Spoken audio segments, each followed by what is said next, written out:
guys, it's Shay. I am back with this week's video, and this week's video is going to be kind of going along with my murder, serial killer type videos that I've been posting for the past few weeks. And this video is going to be about Harvey Glattman, who was a serial killer in the late 1950s. So let's go ahead and let's get started. Harvey Glattman was born on December 10th, 1927 to a Jewish family in the Bronx.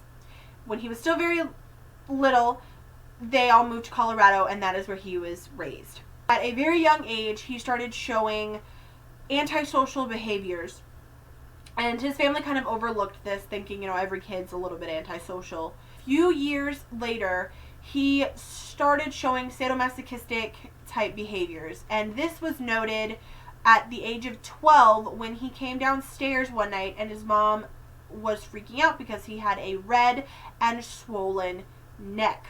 And she asked him what it was, what happened, and he described being in the bathtub, wrapping a rope around his neck, feeding the other end into the drain of the bathtub, and pulling the rope tight against his neck, claiming to get sexual pleasure from the feeling. His mom took him to a physician, and the physician said, "Oh, it's okay, he'll grow out of it." When he was a teenager, he broke into a woman's house, tied her up, raped her, took pictures, and then got a charge of burglary. And this was in 1945. The woman went to the police, he was arrested, and he posted bail. While awaiting trial, he kidnapped a woman, tied her up, raped her, let her go. She went to the police, and he was arrested once again. He went to prison for 9 months. Once out of prison, he moved to New York, and he was convicted of a series of muggings. So he again went to a correctional facility, and that is where he was diagnosed psychopath. Well, he again was the model prisoner and got out on parole.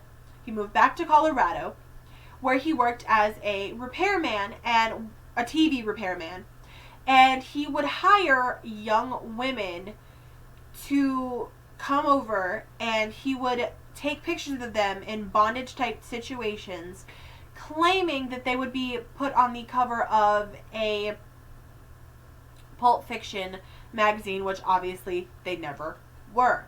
Well, he ended up moving to Los Angeles, started lurking around the modeling agencies to find his victims. His murders were done the same way. He would tie them up, take pictures, strangle them, and then dump their bodies into the desert. He had 3 known for sure victims and then 1 suspected. His first victim was Judith Dull. Second victim was Ruth, I believe it's Mercado. Mercado, I don't know how to say that last name. I'm sorry. I'm butchering it, I know. And Shirley Ann Bridgeford. Those are the 3 known for sure victims. There is one woman, Dorothy Gay Howard.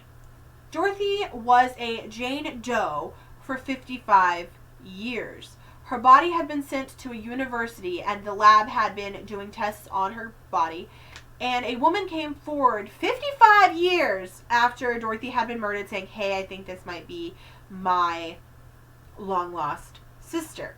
Well, they did a DNA match, and yes, it turned out to be Dorothy Gay Howard. And the only difference with Dorothy from the other 3 women was Dorothy was, yes, still raped, strangled, and pictures were taken. However, she had been hit by a car, and this car matched what Mr. Glattman had been driving at the time of the murder. Harvey Glattman ended up getting arrested once again and charged with murder and was put into prison, where he was put into the gas chamber and killed September 18th, 1959. I hope you guys enjoyed the video. All my social media links will be down in the description. While you're down there, hit that like button, maybe hit that subscribe button. If you hit the subscribe button, I appreciate your face. If you're already subscribed to me, you are an amazing person and I love you. So I will see you guys next week. Bye.